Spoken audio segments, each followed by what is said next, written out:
Bonjour à tous, bienvenue à cette table ronde sur les vins désalcoolisés, les enjeux d'un nouveau marché de diversification pour le vin. On est ravis de vous accueillir aujourd'hui sur le stand de la WineTech pour vous parler de ce sujet très important pour la filière pour nous. Je me présente, je m'appelle Hortense Brière, je suis directrice business développement chez BNS Tech. BNS Tech, c'est une start-up qu'on a créée il y a 3 ans avec mes 3 frères, donc c'est une aventure familiale, pour aider les producteurs de vin, aussi de bière et de spiritueux, à développer des produits qu'on appelle les NOLO, des produits légers en alcool ou sans alcool. Aujourd'hui, on va bien sûr se concentrer sur le vin et sur le vin désalcoolisé, qui pour nous est un gros potentiel et un moyen de diversification pour le vin. Et pour ça, j'ai la joie d'avoir des invités de marque avec moi, que je vais présenter maintenant, pour répondre à toutes les questions que vous pouvez avoir et pouvoir aborder ce sujet. Donc tout d'abord, je commence par les femmes. Mathilde Boulachin, vous êtes fondatrice et CEO du groupe Chavin, qui est leader du vin léger et sans alcool, qui a été créé il y a 10 ans et qui commercialise plusieurs gammes de vins sans alcool et alcoolisés. Bienvenue. Ensuite, nous avons Ignacio Sanchez-Recarte. Vous êtes secrétaire général du CEEV, le Comité européen des entreprises du vin, depuis 2015. Et vous gérez bien sûr l'association, son orientation stratégique, et vous êtes bien sûr au cœur des échanges sur la réglementation, notamment de ces nouveaux produits. Ensuite, Sébastien Thomas, vous êtes cofondateur et directeur général de Moderato, qui est une start-up qui a lancé une gamme de vins réduits en alcool et sans alcool pour répondre justement aux nouvelles attentes des consommateurs. Jean-Claude Ruff, vous êtes directeur scientifique à l'OIV, et vous participez du coup activement aux discussions sur la réglementation des pratiques œnologiques sur les vins désalcoolisés et partiellement désalcoolisés. Et enfin, Stéphane Brière, voilà, mon frère et associé. Vous êtes CEO de BNS Tech et vous allez pouvoir nous parler aussi de tout ce qui est technologie sur ce sujet. Donc voilà un peu pour introduire cette table ronde. Cette table ronde, il va être en 3 grandes parties. Tout d'abord, on va vraiment parler du contexte en fait de déconsommation du vin, du contexte de la filière. Ensuite, on abordera la place des vins désalcoolisés ou partiellement désalcoolisés dans ce contexte. Puis, nous regarderons quels peuvent être les freins au développement de ces produits. Donc, on démarre tout de suite. Et bien sûr, on prendra un temps de questions-réponses ensuite. On démarre par le contexte, voilà, le contexte un peu aujourd'hui de la filière vin. Et je me tourne vers vous, Ignacio, pour démarrer, du coup, et se dire, quel est un peu aujourd'hui le contexte de la filière vin en Europe et en France? Merci. Le contexte est complexe, parce qu'on peut regarder les données d'une façon macro et on serait content. On n'a jamais exporté autant de vin de l'Union européenne vers l'extérieur, au-delà de 17 milliards d'euros. Donc si on regarde les gros chiffres, on se porte bien. Mais quand on regarde vraiment dans le détail, on va dans la granulométrie des chiffres, on se rend compte qu'il y a un changement très grand dans les entreprises et dans le consommateur. On se répète qu'il faut boire moins et mieux, et c'est bien. Et quand on regarde les chiffres, on voit que la valeur des vins augmente. Mais quand on va analyser ce moins et mieux, on se rend compte qu'au-delà de 50% du vin consommé par exemple en France, c'est des personnes qui ont plus de 55 ans. Une récente étude est sortie. Que le 25% du vin consommé en France, c'est des personnes entre 40 et 55.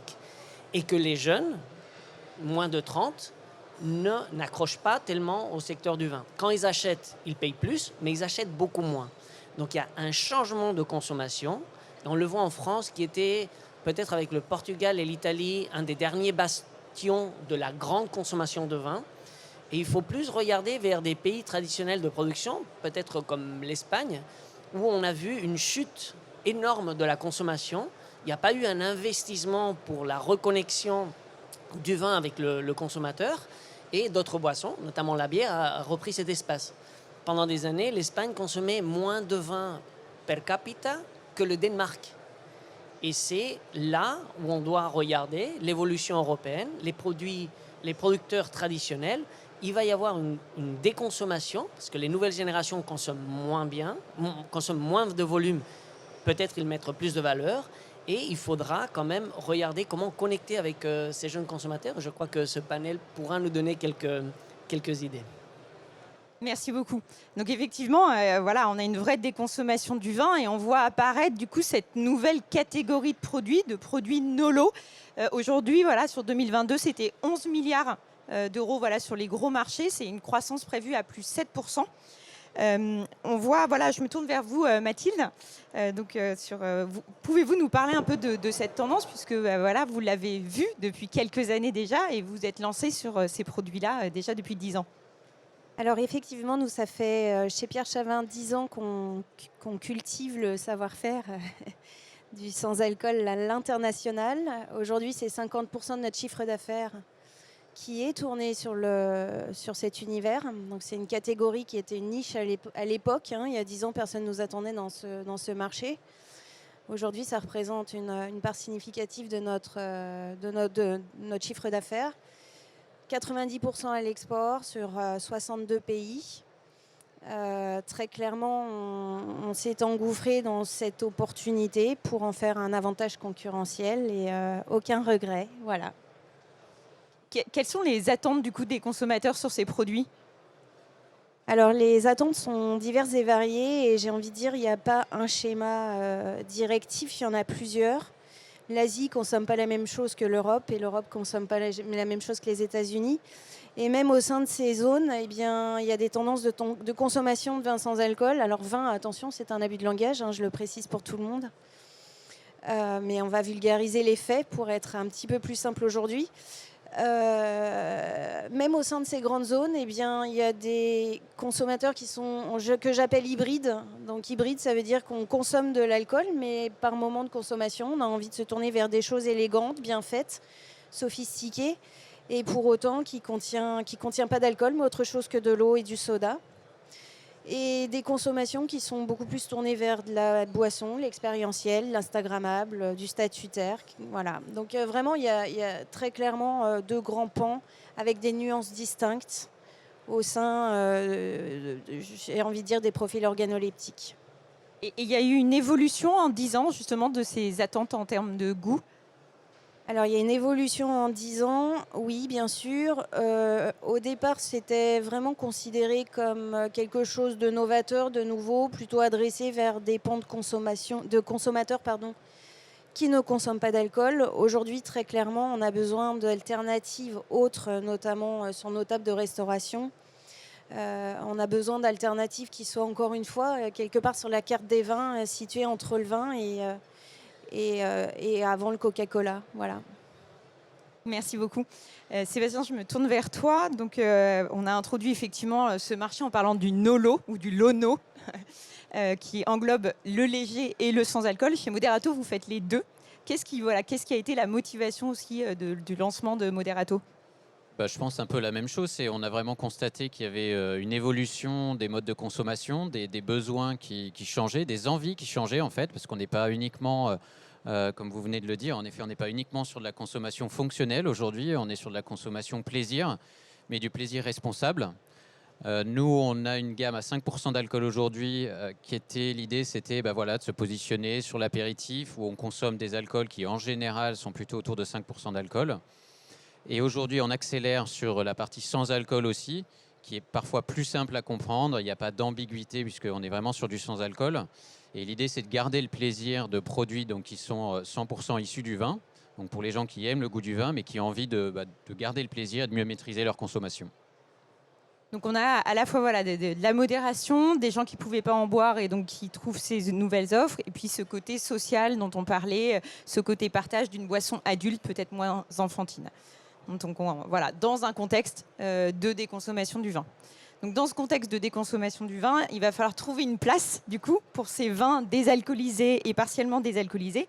Et forcément, l'arrivée de ces nouveaux produits, ça va un peu bousculer les codes. Ça va poser des questions, notamment de comment on les appelle, quelles sont leurs appellations, leurs dénominations. Donc Jean-Claude Druff, je me tourne vers vous.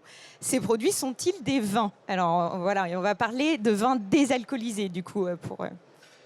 Alors.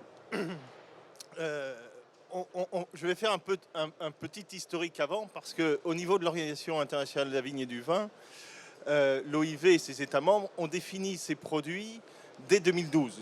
Donc, Et effectivement, on les appelait à l'époque des boissons issues de la désalcoolisation ou issues de la désalcoolisation partielle pour justement ajuster un peu la teneur alcoométrique parce qu'on a bien vu que les teneurs, le titre alcoométrique augmentait depuis plusieurs décennies. Et donc pour réduire ces... On savait aussi à l'époque qu'il y avait déjà des réglementations qui autorisaient la dénomination. Ce qu'il faut bien comprendre, c'est une différence entre la définition et la dénomination. Donc l'OIV définit ses produits. Après, la dénomination était autorisée en tant que vin désalcoolisé ou vin partiellement désalcoolisé dans certaines réglementations. Donc l'OIV a autorisé, effectivement, dans les réglementations, d'autoriser la terminologie, la dénomination vin désalcoolisé ou vin partiellement désalcoolisé. Et aujourd'hui, effectivement, on est on en discutera plus tard, mais dans un mouvement de réglementation des pratiques. D'accord, donc c'est une bonne nouvelle. Du coup, ça veut dire que le mot vin, maintenant, peut être utilisé sur les produits désalcoolisés. C'est quand même un pas par rapport à, je pense... Ça a été, si je peux me permettre, ça a été aussi un pas dans la réglementation communautaire mais je pense qu'Ignacio pourra mieux en parler que moi, mais qui a permis l'appellation de la dénomination de ces produits en tant que vin. Tout à fait. Et du coup, ça en fait on veut vraiment les garder dans la filière vin, en fait. Exactement. Ça, c'est le grand sujet actuellement. Est-ce qu'on doit les garder? Est-ce qu'on veut les garder dans la filière vin? Et là, il faut... encore une fois, distinguer différents types de produits, parce qu'on on parle vraiment de vin, donc c'est-à-dire de produits issus de la fermentation, parce qu'on a des produits qui sont à faible teneur alcoolique ou même à zéro, qui ne sont pas des produits fermentés. Donc cela, on n'en parle pas, c'est pas l'objet de la discussion aujourd'hui. C'est vraiment des produits qui sont issus de la fermentation, aboutis à un vin fini, auquel on retire de l'alcool par différentes techniques. Et donc, c'est l'objet, c'est bien de définir quel cadre on met législatif, quel cadre réglementaire on met pour garder ces vins dans l'univers des vins et du secteur vitivinicole, aussi bien pour les consommateurs, parce que il ne faut pas tromper le consommateur, c'est-à-dire que si les consommateurs ont un plaisir de déguster aussi ces vins sans alcool. C'est-à-dire qu'il faut qu'ils retrouvent le plaisir de déguster, le plaisir de décrire tous les arômes et la description de ces vins. Super, merci beaucoup. Et justement, on en parle, du coup, il y a un certain enjeu pour maintenir la qualité associée aux produits vins. Mathilde, du coup, je me tourne vers vous. Voilà, quels sont les enjeux, vous qui faites les deux gammes, pour aller bien travailler ce côté-là? Alors, écoutez, ce sont des années de recherche et développement, des évolutions constantes. Tous les ans, on travaille vraiment des profilages, des formulations qui sont distinctes. Je vous l'ai dit tout à l'heure en préambule, nous, on essaie vraiment de se rapprocher le plus proche possible gustativement du vin. Attention, je précise que nous avons nullement la vocation de remplacer le vin et ça ne se fera jamais de cette manière. Hein. C'est vraiment une complémentarité. Donc un profil qui va être plus vineux, ça sont nos dernières élaborations. Mais encore une fois, il en faut pour tous les goûts. Donc c'est un vrai travail nous on appelle ça des nuances et de perception aromatique. Super. Et comme dans le vin, en fait, finalement, voilà, on va avoir un panel de vins désalcoolisés comme on a un panel de vins aujourd'hui. Alors exactement, donc différentes marques avec différents profilages. Des élaborations, bon, je pense techniquement on va revenir, hein, c'est des enjeux qui sont de taille, je dirais même c'est tout aussi compliqué de faire du vin sans alcool que du vin avec alcool. Donc voilà. C'est sûr, il y a des bons challenges et on travaille aussi pas mal là-dessus chez Bienestec.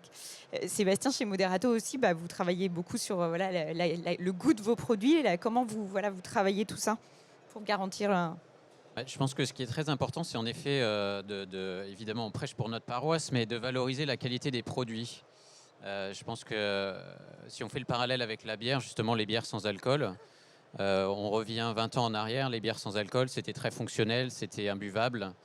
Aujourd'hui, on a des bières sans alcool craft de très bonne qualité, que ce soit de grandes marques, de petites marques. Le vin, il n'y a pas de raison qu'il ne suive pas une courbe à peu près similaire. Il y a 10 ans, il y avait des 10-15 ans, il y avait des marques de vin à laquelle on doit leur reconnaître le mérite d'avoir cassé le marché, d'avoir créé une brèche. Mais c'était des produits très fonctionnels. Aujourd'hui, on veut valoriser des produits de qualité. Nous, on travaille sur 3 choses, qui est la qualité du vin de départ, la sélection du vin de départ. Il y a après cette étape technique dont on va parler, qui est l'étape de réduction d'alcool. Nous, dans notre cas, on utilise la distillation sous vide. Et après, il y a une étape qu'on travaille avec notre œnologue, donc comme un vin classique, sur l'assemblage, l'équilibrage, pour arriver à des profils qui soient gustativement élaborés et qui fassent plaisir. S'il n'y a pas de plaisir, la catégorie n'existera pas. On est là pour faire plaisir. Parce que la responsabilité, c'est sympa, mais la responsabilité, s'il n'y a pas de plaisir, ça n'amuse personne. Donc la qualité, elle est vraiment au cœur de ce qu'on fait. Nous, on passe énormément de temps à tester, à goûter, à sélectionner, à rencontrer pour améliorer. C'est aussi ce qui est très agréable, comme dans le vin, c'est qu'il y a un champ des possibles qui s'ouvre et il y a beaucoup de choses à explorer en fait. Merci. Effectivement, voilà, il y a plein de choses à explorer. Le challenge est grand pour cette nouvelle catégorie aussi, qui vient clairement un peu bousculer la filière vin et ça pourrait, bien entendu, pas forcément être bien perçu pour tout le monde. Je me tourne vers toi, Stéphane. Ces vins désalcoolisés, viennent-ils valoriser la filière ou viennent-ils la dégrader? Si je suis un peu provocatrice. On a dit que c'était du vin, mais qu'en même temps, c'était pas du vin. Donc, c'est un côté un peu compliqué. L'objectif, c'est de créer des nouveaux produits issus de la vigne, ce qui est un peu plus long à dire. Et donc, on est dans une vraie diversification de la filière. Les consommateurs ne seront pas les mêmes, forcément, ou seront hybrides, comme on l'a dit. Le vin de départ va avoir une importance majeure pour la qualité de ces vins désalcoolisés. Et donc, de ce fait, c'est une autre façon de valoriser le travail des vignerons parce qu'il ne s'agit pas de partir de bases qui ne seraient pas qualitatives. On n'aurait pas l'objectif qui a été souligné par Sébastien, qui est d'avoir le bon goût. Et qui va faire que ce produit va avoir du succès. Donc l'enjeu, c'est diversifier, créer des alternatives et ne pas chercher à imiter. Voilà, donc c'est une nouvelle voie qui s'ouvre, qui demande des nouveaux savoir-faire. Et ces nouveaux savoir-faire, ils sont développés effectivement par un certain nombre d'entreprises. Et petit à petit, les vignerons, comme ils ont su développer leur savoir-faire pour se différencier et trouver leur clientèle, et ils vont devoir développer en plus des nouvelles compétences pour pouvoir créer les meilleurs produits sur ces nouveaux marchés. Super, donc on comprend effectivement, voilà, diversification et non dégradation ou cannibalisation. Nouvelle voie, en fait, nouveau débouché pour la filière qui vient compléter finalement ce qui existe déjà. C'est donc un nouveau débouché pour les producteurs. Ignacio, je me retourne vers vous. Est-ce que c'est un débouché pour aller conquérir des nouveaux marchés également à l'international En effet, si on regarde un peu les pays qui sont les plus ouverts à ce type de vin, on voit que l'Amérique du Nord est très présente des produits non en lot. Et là, je crois qu'il faut faire une remarque, comme mon collègue a dit. Il y a une catégorie qui émerge, c'est les non en lot, général, tout produit confondu. C'est un train qui passe devant nous. Ou on le prend, ou ce train il passera sans nous. Où on est capable de mettre une catégorie sur base vin et qui valorise la filière, ou sinon on est fait. Et aux États-Unis, on est quand même au pays de Coca-Cola, Pepsi-Cola. Si jamais on ne se donne pas des règles qui obligent à avoir un 100% de produits vitivinicoles à l'intérieur, des multinationales qui prendront cette niche de marché et on ne pourra pas faire marche arrière après. On aura des produits qui seront présentés comme des vins qui appelleront au concept du vin, mais qui seront basés sur un 10, un 15, un 20% de produits vitivinicoles. Et ces produits-là, ces marchés-là, États-Unis, Canada, ils ne vont pas nous attendre à notre réglementation. Donc il faut qu'on s'active sur la réglementation et sur la production. Les autres pays sont les pays de l'Est de Asie centrale, Moyen-Orient. C'est des pays qui sont très basés sur des mous, des produits sucrés, où on arrive, nous, avec des produits qualitatifs immédiatement, où ce marché, à nouveau, va être pris par des producteurs d'autre part dans le monde, qui vont présenter des produits qui sont sur base mou, principalement, très sucrés, et qui ne sera pas une valeur ajoutée pour notre filière. Donc tous les pays ou toutes les régions où on peut avoir un développement, on peut avoir un développement si on est rapide dans le changement réglementaire et dans la production qualitative. Sinon, d'autres styles de produits vont prendre cet espace et on ne pourra plus vendre. C'est dommage pour nous. Et donc là, on parlait effectivement Canada, États-Unis. Si on regarde un peu l'Europe, je pense que nous, la France, on est un peu en retard, on va être honnête. Alors, au niveau de l'Union européenne, on va parler de l'Europe plus que de l'Union européenne, puisque le Royaume-Uni est un des pays les plus importants dans la consommation de ce genre de produits, ces vins désalcoolisés. L'Allemagne, traditionnellement, a été aussi un pays qui a consommé beaucoup de vin, parce que ça fait 30 ans qu'ils ont une législation sur les vins désalcoolisés, donc il y a certaines entreprises qui étaient déjà présentes. Les pays du Nord, donc Suède, Danemark, en dehors de l'Union européenne, la Norvège, ça sera des pays extrêmement importants. Si on regarde aussi au niveau des accises dans ces pays, c'est une débouchée assez importante pour nos producteurs. Et d'une façon assez surprenante, un pays comme l'Espagne a quand même, on voit qu'ils espèrent doubler le nombre de bouteilles produites et consommées sur le territoire espagnol de vin désalcoolisé dans les prochaines 2-3 ans. Il y a des grandes entreprises qui ont investi et vont essayer de saisir ce no and low catégorie. Donc, pays du Nord principalement. Mais je suis sûr que la France, les jeunes sont un peu partout les mêmes et on voit cette déconsommation de vin. Si on ne leur propose pas un produit qui est de notre secteur, ils sauteront sur la bière désalcoolisée ou un autre. La tendance no-low, elle est là. Oui, elle est là et effectivement, comme vous le dites, elle est vraiment poussée par la jeune génération qui cherche des produits tendance aussi, le côté sociétal, ce qu'on disait, identitaire dont vous parliez. Mathilde, vous faites beaucoup d'exports et c'est aussi, vous l'avez dit avant, vous confirmez ces tendances. Alors effectivement, d'une manière générale, à partir du moment où la culture vin est ancrée, soit parce que c'est un pays producteur, soit parce que c'est un pays consommateur, on trouve naturellement des extensions naturelles qui viennent un petit peu épicer les consommations de ces pays. Alors nous, on exporte aussi beaucoup, par exemple, au Japon, en Asie d'une manière générale, en Corée du Sud, et toutes les zones qu'on vient de citer, où on voit des croissances parfois à 3 chiffres sur certaines zones. L'Afrique, le continent sud-américain commence à ouvrir ses portes également. Donc voilà, il y a effectivement, je vous l'ai dit, en 10 ans, c'est 60 pays conquis. Je pense que jamais j'aurais réussi à faire ça qu'avec ma carte de mon portefeuille de vin. Voilà.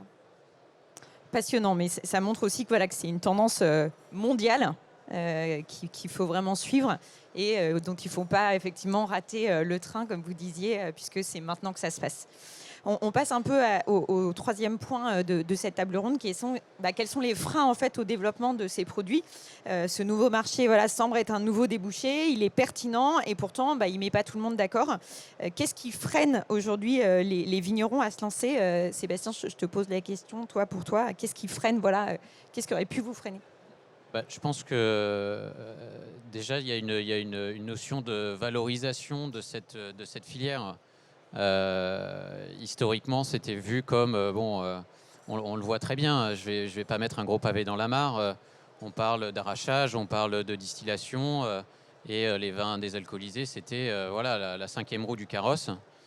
Aujourd'hui, c'est une manière de valoriser un travail, de valoriser une qualité, de valoriser un produit complémentaire. Et on peut le voir qui peut même devenir majoritaire dans certains cas. Parce qu'on peut faire des produits de qualité, donc il faut arriver à casser ce mythe. Ça ne change pas le savoir-faire puisqu'on part de vins de qualité. Après, il y a d'autres savoir-faire qui s'ajoutent. Mais il y a des débouchés aujourd'hui et je pense que c'est une histoire de casser des mythes, apprendre, éduquer, comprendre et faire évoluer à la fois la législation et puis les techniques, les technologies pour rester dans l'esprit vin et pour continuer à travailler la qualité. Donc, beaucoup en fait de pédagogie, de formation, parce qu'effectivement, quand on parle vin désalcoolisé, quand on n'a jamais essayé, ça peut faire un peu peur. Donc voilà, vouloir former, aiguiller, et c'est ce qu'on fait d'ailleurs aujourd'hui avec cette table ronde et ce qu'on veut continuer de faire aussi tous ensemble en parlant aujourd'hui. On évoquait rapidement la place des produits, Jean-Claude, avant. Où en est la réglementation du coup? On l'a déjà un peu évoqué, mais voilà, quelles sont les dénominations, les cadres aujourd'hui? Donc aujourd'hui, il est clair que donc ces produits sont définis. Et je reviens un peu aussi sur les freins. Je pense que quand on regarde l'origine de ces produits, c'est vrai que qualitativement, et je pense que le secteur vitivinicole n'y croyait pas trop non plus à ces produits. Mais ces produits ont été de plus en plus qualitatifs. Et je crois que un des freins, ça a été ça. Et je crois que la qualité de ces produits va de plus en plus augmenter dans les années avec l'amélioration des techniques notamment. Alors aujourd'hui où on en est, donc les définitions on les connaît. Simplement maintenant il faut qu'on se mette d'accord sur comment on fait ces produits et qu'est-ce qu'on autorise pour faire ces produits.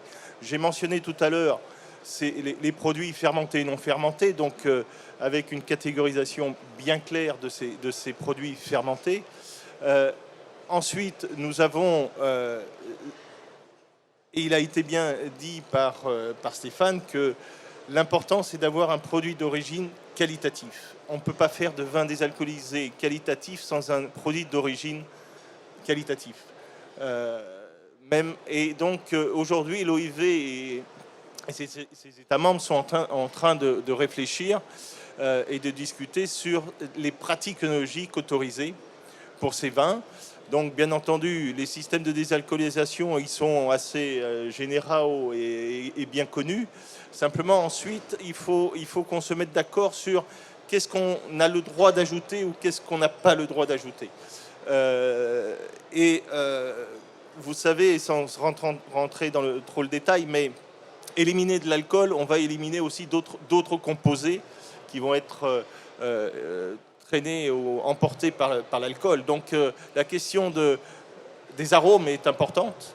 La question des arômes, est-ce qu'il faut aromatiser un vin ou comment garder les arômes du vin d'origine. Donc ce qu'il faut savoir aussi, c'est que réintroduire des arômes qu'on a éliminés avec la désalcoolisation, et ben ça augmente un peu le degré alcoolique. Donc on n'arrive pas à des zéros, même si analytiquement on a du mal. Mais donc l'aromatisation, l'édulcoration aussi des vins, de ces vins désalcoolisés est importante. Il y a une nécessité, semble-t-il, d'édulcorer ces vins pour leur redonner un peu de rondeur et de sucrosité. Donc la question est de savoir est-ce qu'on autorise les mous concentrés rectifiés, ou un peu comme toutes les pratiques du vin traditionnel, j'allais dire, ou du vin conventionnel. Donc l'idée générale, c'est ça, hein, c'est autoriser les pratiques du vin actuel et en plus réfléchir sur des pratiques un peu spécifiques à ces produits. La question qui se pose aussi, c'est la question de l'ajout d'eau, parce que vous savez que la désalcoolisation, c'est une réduction du volume. Donc en fonction des techniques, la réduction, elle est de 20 à 35%, hein, en fonction des techniques. Donc c'est une question importante économiquement, mais aussi qualitativement. Voilà, donc il y a des questions sur des pratiques qui sont sur lesquelles on est tous d'accord, mais encore une fois, il faut qu'on se mette d'accord sur ces pratiques pour que ces produits-là, ces catégories de produits restent dans le giron du secteur vitivinicole pour éviter effectivement d'élargir trop ces pratiques et tomber dans des catégories différentes, parce qu'on peut avoir d'autres catégories. Hein. Il existe des boissons à base de vin dans lesquelles on peut rajouter d'autres composés ou ingrédients. Merci beaucoup. Donc effectivement, voilà, on sait qu'aujourd'hui, juste pour rappel, les technologies qui sont autorisées pour désalcooliser un vin, c'est l'évaporation sous vide et l'osmose inverse. L'évaporation sous vide permettant d'aller au 0,0, l'osmose inverse étant très utilisée dans l'ajustement, hein, dans quelques degrés, puisqu'on parle aussi, bien entendu aujourd'hui des vins désalcoolisés à 0, mais aussi des partiellement désalcoolisés et de l'ajustement. Ça rentre aussi dans cette réduction du taux d'alcool. Et donc tout ça est en train de se cadrer, voilà, d'avoir des pratiques effectivement œnologiques post-désalcoolisation. C'est un peu l'enjeu du moment, qui permettront d'avoir des produits de qualité, qui est notre enjeu à tous, pour voilà, que la filière en soit fière aussi, et de pouvoir avoir quelque chose de sympathique sur sa table, hein, puisque quand le produit sort de la machine de désalcoolisation, c'est voilà, c'est parfois un petit peu difficile. On est dans le sujet des freins, et du coup, voilà, dans le développement de la catégorie, dans le développement du produit. Stéphane, je me tourne vers toi. Qu'est-ce qui est dans ce développement justement de la qualité des produits? Qu'est-ce qui peut avoir comme frein encore aujourd'hui à développer, à se lancer sur un produit œnolo?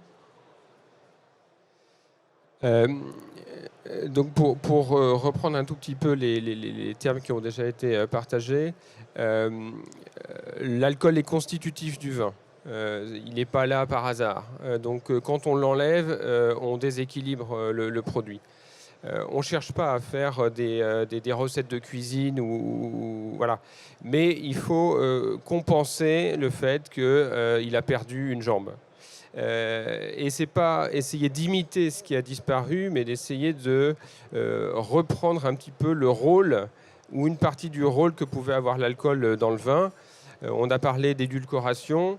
Vous savez que l'alcool compense l'acidité. Quand vous enlevez l'alcool, vous n'allez pas augmenter l'acidité, vous allez juste plus la ressentir. Et donc, comment est-ce qu'on fait pour que cette acidité soit pas désagréable? Eh ben, on va travailler avec des édulcorations à base de produits vitivinicoles. Donc voilà, on est dans un rééquilibrage d'une matrice qui a été un petit peu perturbée pour recréer un nouveau produit.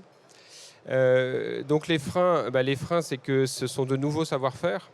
Ce ne sont pas des choses qui sont habituelles. L'expérience des vignerons s'est faite sur autre chose, donc il va falloir qu'elle se crée et qu'elle se renforce là-dessus. Donc pour ceux qui sont depuis 10 ans dans le sujet, ou nous depuis 4 ans, ou certains, voilà, l'expérience globalement est en train de se construire. Au-delà des savoir-faire, il y a un sujet un peu économique, c'est-à-dire qu'il faut pouvoir accéder à ces technologies de désalcoolisation.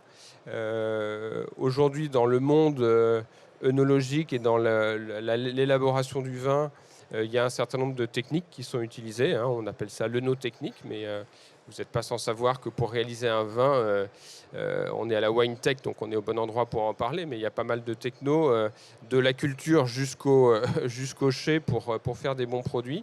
Et ben, on va rajouter en fait des technologies œnotechniques pour faire de la désalcoolisation. Et ces technologies sont différentes pour ceux qui font du vin.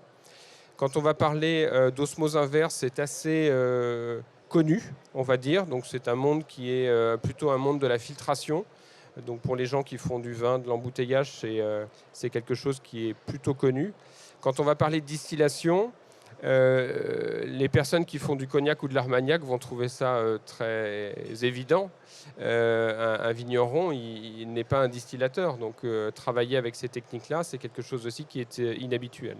Donc il y a un sujet compétence, et puis après, il y a un sujet qui va le faire, qui a ces machines, combien ça coûte ces machines, combien ça coûte de faire passer ce vin dans les machines. Et c'est vrai qu'aujourd'hui, en particulier quand on parle de la distillation sous vide, qui est la seule technique qui permet d'aller à 0,0, On parle de colonnes de distillation, on parle de quand même plusieurs centaines de milliers d'euros d'investissement. Et aujourd'hui, en France, il y a assez peu d'acteurs qui proposent ce service aux vignerons. Et donc, on se retrouve dans une situation un petit peu étonnante, qui est que la plupart des vins désalcoolisés français, ou une partie des vins désalcoolisés français, sont faits en dehors de France, ou sont désalcoolisés en dehors de France. Ce qui est dommage, parce qu'en fait, transporter du vin dans des camions, c'est pas forcément ce que tout le monde a envie de faire. Et donc, il y a un frein aussi à justement rendre disponibles des technologies, des services de réduction d'alcool au plus proche des vignerons.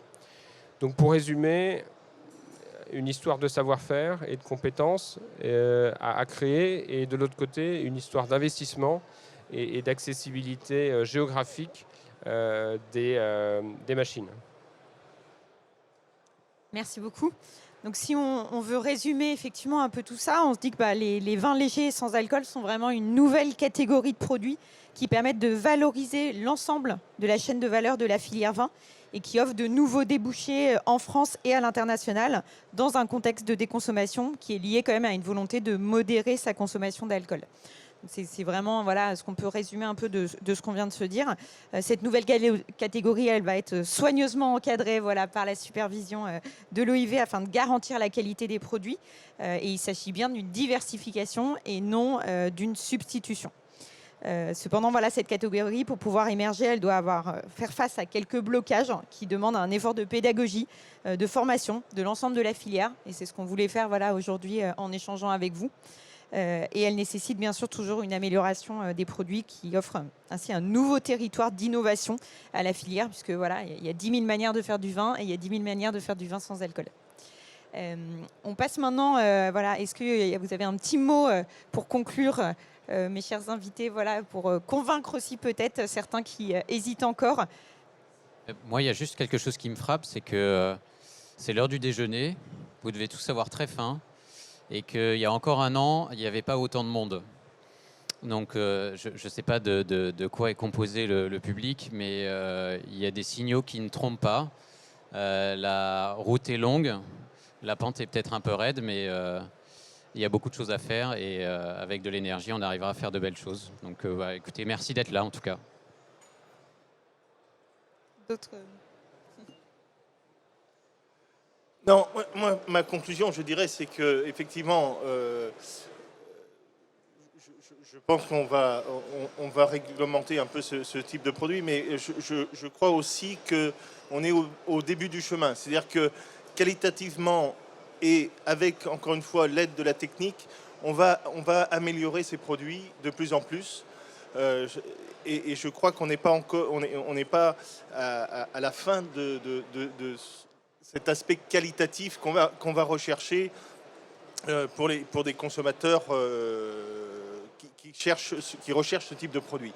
Je crois que aussi bien la technique nous permettra d'améliorer dans l'avenir, aussi bien d'améliorer la réglementation, mais aussi d'améliorer surtout ce type de produit qui, et on l'a vu dans l'historique, s'est amélioré de façon très significative. Merci. Je reviens à mon train. Le train du no and low alcool, il est là et il va passer. C'est une tendance et c'est à nous de savoir saisir l'occasion. Si on ne la saisit pas, le vin ne sera pas là. Et en plus, on aura des acteurs qui vont imiter notre façon de présenter nos produits. Et avec seulement un 5, un 10%, peut-être un 0% de vin à l'intérieur. Donc, si on veut que ça soit une débouchée économique pour nous, il faut vraiment que le secteur débloque sa vision sur ses produits. On peut faire des produits qualitatifs. C'est un produit, pas de substitution, mais alternatif, pour d'occasions alternatives. Et il faudra que ça se sente, que le secteur veut prendre en main son destin, parle aux autorités nationales, peut-être il y en a quelques-unes dans la pièce, et qu'on puisse détailler un cadre législatif qualitatif pour ces produits. Parce que même les entreprises qui aujourd'hui font ces produits, ils le font en dehors de l'OCM 20. Si on ne leur donne pas un encadré pour récupérer ces produits-là, dans 3, 4, 5 ans, ils auront leur marque, ils vont continuer à produire et même ceux qui proviennent de notre propre secteur vont produire à l'extérieur des règles de l'OCM. Ils présenteront ça comme produits distillés ou sans alcool à base de produits vitivinicoles. Donc il faut le saisir et il faut un cadre réglementaire pour que tous, on puisse jouir de ce train. Alors effectivement, la réglementation est un gros challenge pour nous, metteurs en marché, avec une harmonisation qui n'est déjà pas là à l'échelle européenne, encore moins à l'échelle mondiale, avec des règles du jeu qui sont absolument pas simples. Et sachez que la concurrence, elle n'est pas française, elle est vraiment internationale.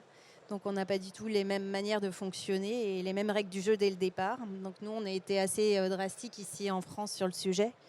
Par contre, il y a eu des libertés fondamentales qui ont été mises en place à l'échelle internationale, où il y a eu effectivement des ouvertures qui sont beaucoup plus, on va dire, liberticides. Voilà. Bon, c'est une belle aventure, il y a des gros enjeux, vous l'avez saisi, il y a des opportunités certes. La réglementation, on en a parlé, la technologie aussi, le marketing, on n'en parle pas. Mais effectivement, ça s'accompagne. On a soulevé le débat de la pédagogie. Expliquer ce que c'est, comment c'est fait, ça requiert énormément de temps, de disponibilité, des formations.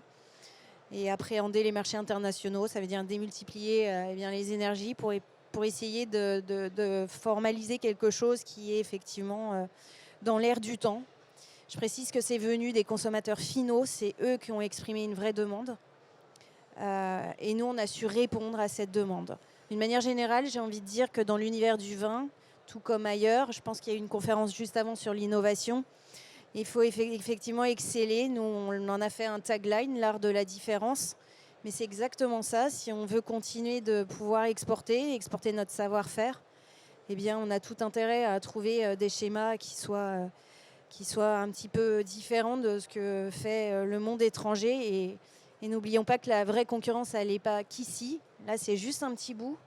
Mais si à l'échelle internationale, on voit ce qui se passe dans le monde du vin, venez à ProWine dans un mois, vous allez voir que c'est démultiplié par 4. Et c'est ça la vraie réalité. On doit se battre face à un monde qui est avec des plantations qui se font, ne serait-ce qu'en Chine, de manière exorbitante. Donc il faut y aller, il faut innover. Voilà. Merci.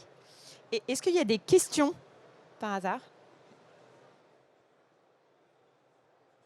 Merci. Daniel Berger, blogueur. Une question pour Monsieur Ruff. Quel est, au goût de l'OIV, la différence entre un non alcoolisé et un légèrement alcoolisé? La sous-question, c'est, autrement dit, l'OIV autorise des pratiques qui étaient considérées comme interdites avant. Et comment expliquez-vous ça? Alors, ce qu'il faut bien savoir, c'est qu'aujourd'hui, les pratiques œnologiques au niveau de l'OIV ne sont pas encore adoptées. Elles sont encore en discussion pour les vins désalcoolisés. Également pour les vins partiellement désalcoolisés. On en a peu parlé, mais ce n'était pas, je dirais, le sujet de la table ronde. C'était juste pour un ajustement de la désalcoolisation, du titre alcoolimétrique. Donc aujourd'hui, ce qu'il faut bien comprendre, c'est que la philosophie que l'on a à l'OIV, c'est de garder les pratiques exclusivement vin pour ces types de produits. C'est-à-dire que toutes les pratiques autorisées pour le vin devraient être autorisées pour ce type de produit, en incluant, et ça c'est le marché, l'émetteur et les prestataires qui le demandent, d'avoir quelques pratiques supplémentaires que l'on est en train de discuter avec les États membres pour voir jusqu'où on met le curseur pour accorder ces pratiques œnologiques. Mais toutes les pratiques, et je pense que Stéphane pourrait le confirmer, c'est-à-dire que toutes les pratiques autorisées pour le vin sont utilisées pour ces vins désalcoolisés à peu d'exceptions près. En fait, il faut trouver le compromis entre la philosophie et la réalité physique. Si on est trop dogmatique, on va avoir quelque chose de très beau sur le papier, mais qui sera infaisable, et donc on ne prend pas le train. Si on est trop permissif, on va prendre un train, mais on ne saura pas trop ce qu'on vend. Donc, c'est justement là où il faut qu'il y ait suffisamment de souplesse pour cette nouvelle catégorie, parce que c'est une nouvelle catégorie, mais pas trop, parce qu'elle doit rester dans un cadre. Et la première partie de la question était sur le titre alcoométrique. Donc, effectivement, pour ces catégories de vins désalcoolisés ou de boissons issues de la désalcoolisation, on est bien sur un titre alcoométrique inférieur à 0,5% volume, avec une catégorie des vins partiellement désalcoolisés qui se situe entre le 0,5% volume et la limite inférieure de la catégorie vin qui est à 8,5% ou certaines dérogations dans certaines réglementations. Donc on a bien ces trois catégories. Le vin qui, avec une limite à 8,5%. Ensuite, ces vins partiellement désalcoolisés, la limite basse de la catégorie vin jusqu'à 0,5%. Et ces vins désalcoolisés inférieurs à 0,5% volume jusqu'à 0%. Mais après, c'est une question analytique qui nous mènerait un peu plus loin dans le débat. Merci. Est-ce qu'il y a d'autres questions?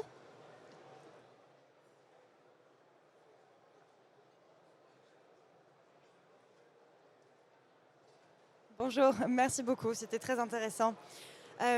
Juste une question, un peu une opinion. On voit pas mal de vin spritz, donc du vin mélangé avec littéralement du soda, et on rajoute un petit peu d'arôme au final pour donner un petit goût extra, on va dire. Donc ça, c'est aussi une façon, on va dire, très rapide de déalcooliser le vin, mais finalement, on se retrouve à boire des vins un peu cocktails à 5-8%, et on n'a pas besoin de passer à travers des technologies qui peuvent être assez coûteuses. Donc voilà, j'aimerais bien savoir ce que vous pensez de cette nouvelle catégorie qui d'ailleurs a explosé les dernières années, surtout aux États-Unis, et qui est en train d'arriver en France et en Europe. Si je peux me permettre, c'est ce qu'on parlait des hard seltzers qui ont explosé.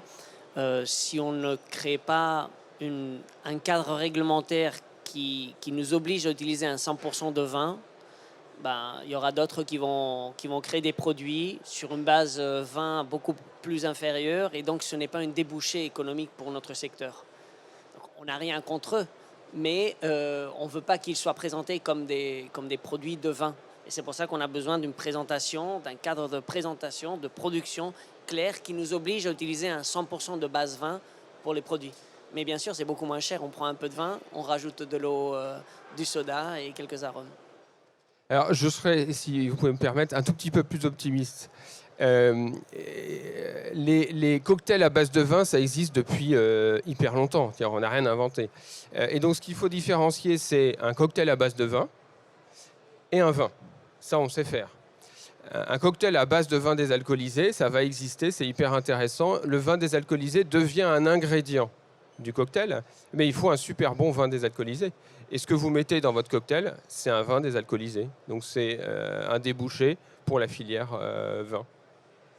Cocktail, produit de base. C'est la seule différence que je ferai entre les deux. Moi, j'ajouterais juste que la différence, elle est du point de vue de l'expérience et du consommateur, en fait. Les hard seltzers ont fait un carton aux États-Unis, plutôt pas mal au Royaume-Uni. Ce que dit le marché aujourd'hui, c'est que ça plafonne. Et la réalité, c'est que ça n'a pas du tout pris en France et pas vraiment en Europe continentale. Pourquoi les palais sont peut-être différents. Et nous, ce qu'on essaye de valoriser, c'est des produits pour les gens qui aiment le goût du vin. Donc, si on aime le goût du vin ou qu'on a envie de boire un produit qui est proche du vin, on ne va pas forcément aller choisir le type de produit dont vous parlez pour cette occasion-là, en fait. Donc, c'est deux choses assez différentes, en fait. Je pense du point de vue du consommateur, encore une fois. D'autres questions? Oui.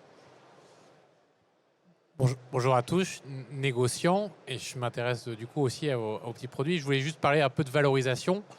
Donc vous qui êtes metteur en marché à la fois de vins conventionnels et de vins désalcoolisés, comment vous positionnez en termes de prix dans un rayon, dans un linéaire, un vin désalcoolisé par rapport à un vin classique entre guillemets? Alors, c'est effectivement une excellente question. Je pense que vous avez pu comprendre que la technicité derrière, elle est importante. Donc, les coûts de fabrication sont également importants. On a également parlé de qualité. Donc, si on veut travailler avec des bases qualitatives, ça veut dire des coûts qui sont là. Donc, le positionnement, il est identique à celui du vin, voire nous, on a été travailler des choses plutôt premium avec des envolées de gamme où on va vraiment chercher à travailler des premiumisations. Donc on a des coûts de production qui sont importants. On a un coût, je l'ai dit aussi, sur un plan marketing qui l'est tout autant, parce qu'il y a une vraie pédagogie, des accompagnements, des budgets marketing derrière pour pouvoir faire en sorte d'implanter la catégorie. Ce qui reste à la fin dans le tiroir caisse, eh bien, ça permet de continuer de l'aventure, on va dire. Ouais, je suis tout à fait d'accord. En fait, ce qu'il faut éviter, c'est du sans-alcool, donc c'est du vin moins. Ça, c'est pas bon parce que déjà, on est sur une logique fonctionnelle. Et deuxièmement, on a un a priori sur le produit. Ce qu'on essaye de dire, c'est que c'est vraiment une nouvelle catégorie dans le vin et qu'en effet, il y a des savoir-faire complémentaires. Ça demande presque plus de travail. Et donc, ça doit être valorisé comme tel. Et ce n'est pas juste une équation économique. Nous, derrière, on doit en effet prouver que ce sont des produits qualitatifs qui ne sont pas en concurrence directe avec le vin, mais qui sont une nouvelle catégorie. Et du coup, cette catégorie, elle prendra du point de vue du consommateur que si elle est valorisée à un bon niveau qui est équivalent à celui du vin. J'ajouterais que ce qui est rare est cher. Donc en fait, il y a une énorme opportunité de se positionner sur des vins sans alcool de qualité, parce qu'en étant les premiers, vous pouvez positionner votre prix en conséquence. On a dit qu'il y avait des gens qui attendaient des produits, qui attendaient de la qualité. Aujourd'hui, ce qui manque un petit peu potentiellement, c'est des produits. Et comme c'est le consommateur qui l'attend, en fait, il est prêt à mettre le prix dessus. C'est la logique du café décaféiné ou du light. Hein. Les consommateurs n'ont pas acheté moins cher leur café décaféiné. Ils n'achèteront pas moins cher leur vin désalcoolisé, si je peux me permettre. Le point qui est important, c'est le juge de paix au final, ça sera le goût. Et ça, c'est sûr que ça demande un vrai travail, qui a encore de la marge de progression sur laquelle on travaille tous.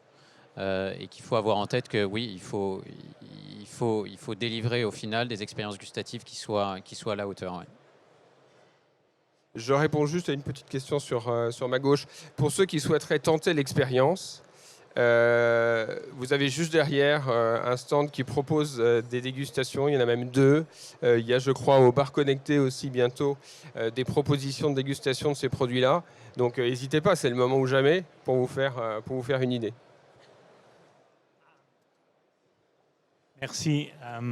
Je voulais seulement ajouter un commentaire. Je suis le directeur général de l'OIV et merci Jean-Claude d'avoir exposé la partie technique. Mais il y a une partie aussi politique, non, de l'OIV.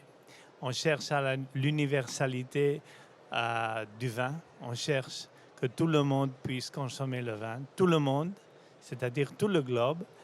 Et on ne sera pas capable d'universaliser la consommation du vin si on n'offre pas un vin sans alcool pour des pays que pour des raisons religieuses ne peuvent pas accéder à un vin alcoolisé. Et ça, c'est un objectif de l'OIV aussi. Et dès la fondation de notre organisation, on cherche à cette universalité. C'est tout ce que je voulais ajouter. Merci. Merci beaucoup et je pense que c'est un très bon mot de la fin. Merci. Il y avait encore une question, pardon. Bonjour, merci pour ce débat parce que c'est la première fois que j'assiste à ce type de conférence sur ce type de vin. En revanche, j'ai pas assez d'informations et la première question, elle serait pourquoi on part d'un vin avec alcool et pas du vin, enfin du mou de raisin de base. Enfin, j'imagine que ce travail a déjà été fait, et ça a déjà été travaillé, mais la transformation du vin est déjà assez importante, du mou aux différentes fermentations. Pourquoi on retourne en arrière, on ne part pas du produit de base? Pour une raison très simple, c'est que si vous prenez du jus de raisin, vous aurez du jus de raisin. Vous pouvez le travailler, vous pouvez travailler l'acidité, vous pouvez travailler l'amertume, vous pouvez même mettre des épices. Vous aurez une nouvelle boisson qui sera un peu acide, qui sera un peu amère, qui sera un peu épicée, mais vous n'aurez pas du vin. Moi, ce que j'appelle la colonne vertébrale du vin, l'ADN vin. Et ça, il n'y a qu'une manière de l'obtenir, c'est de passer par la fermentation. Nous, notre travail, ben oui, mais tout dépend de ce que vous recherchez. Si vous voulez une expérience issue du vin, vous êtes obligé de passer par le vin. Si vous voulez une nouvelle boisson pour adultes avec un goût élaboré sur des nouvelles saveurs, ça peut être fait à base de jus de raisin, ça peut être fait à base d'infusion, ça peut être fait à base de tout ce que vous voulez. Nous, ce qu'on veut défendre, c'est les gens qui aiment le goût du vin, donc cette colonne fermentaire, en fait, cette colonne vertébrale fermentaire, on passe par le vin, en fait, et c'est pas un passage obligé, c'est une volonté, en fait, de valoriser l'expérience gustative par ce chemin-là. Mais du coup, on n'arrive pas à la même chose. Si on part du jus de raisin ou si on part du vin, on est sur des produits différents.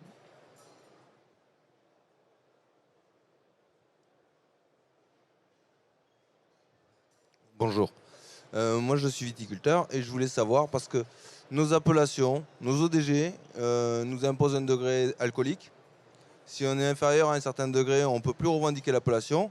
Et donc, dans un cas de vin désalcoolisé avec 0 ou avec un taux inférieur à 11 degrés d'alcool, je ne peux donc plus revendiquer mon appellation d'origine.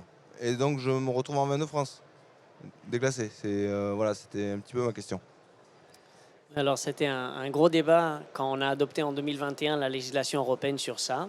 Et donc, on peut faire du vin partiellement désalcoolisé avec des indications géographiques, mais si on passe à un vin complètement désalcoolisé, pour le moment, grâce à la pression du secteur qui avait peur, parce que nous, on a essayé d'avoir le maximum, on comprenait votre situation.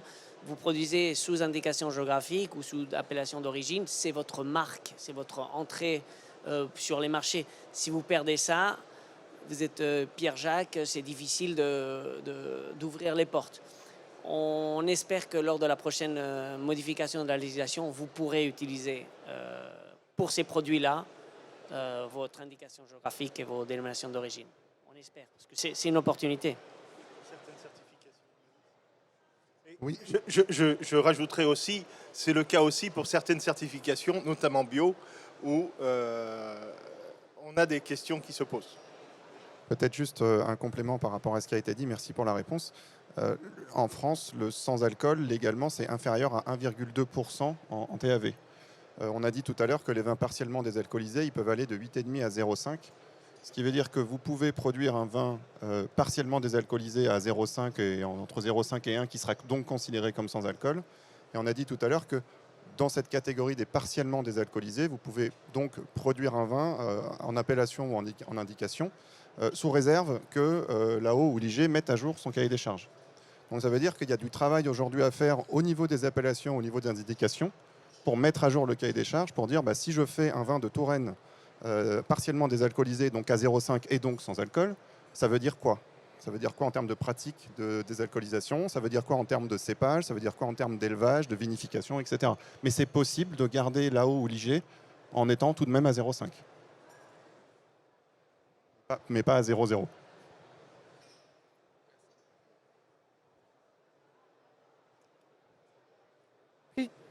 D'autres questions? Oui, encore. Bonjour, moi j'ai deux questions. La première, ça serait, est-ce qu'on peut donner du vin désalcoolisé à des enfants?